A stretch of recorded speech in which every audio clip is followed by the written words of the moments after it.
Picture this. You finally start doing the right thing with your money. You avoid risky investments. You keep your savings in a bank account. You tell yourself, at least I'm not losing money. But then, 5 years have passed. 10 years have passed. And somehow, you still feel stuck. Your bank balance grew a little, but your life didn't. And that's when it hits you, what if the safest thing I've been doing is actually the reason I'm not getting ahead? That's literally where most people are right now. I spend way too much time thinking about this safe money strategy that's actually risky. If you're someone who is stuck, stagnant, or worried about your personal finances, make sure to hit the subscribe button and give this video a thumbs up if this helps you out. Because today we're going to break down something that almost nobody talks about.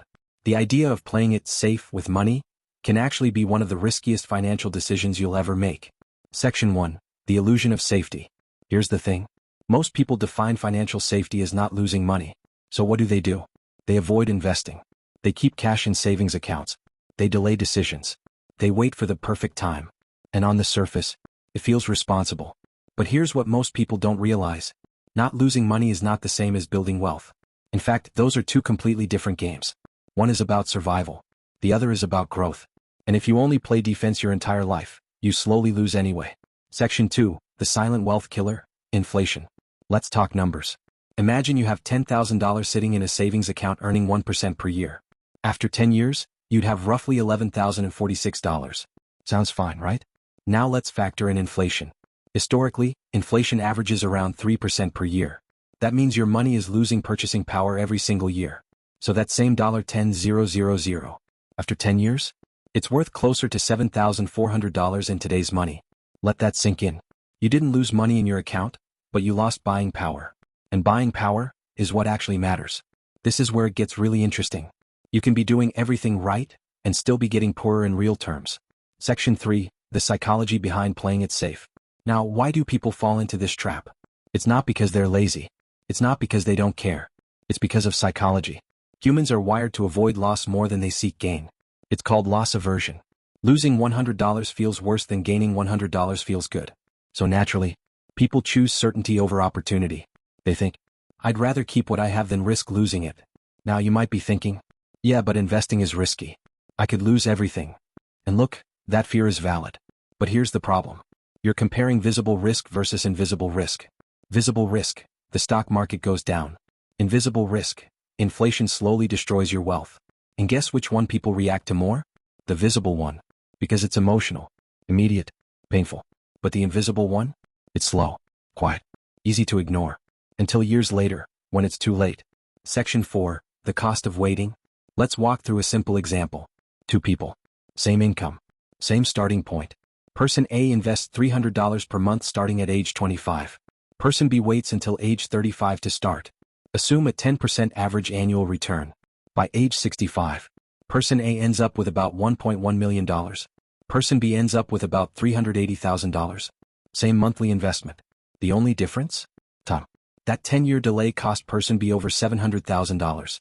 Here's what most people don't realize. Waiting for safety is often the most expensive decision you can make. Section 5. The safe trap most people live in. Let's break down what this looks like in real life. People say, I'll start investing when I make more money. I'll invest when the market crashes. I'll invest when things feel stable. But here's the truth. The market is never perfectly stable. Life is never perfectly predictable.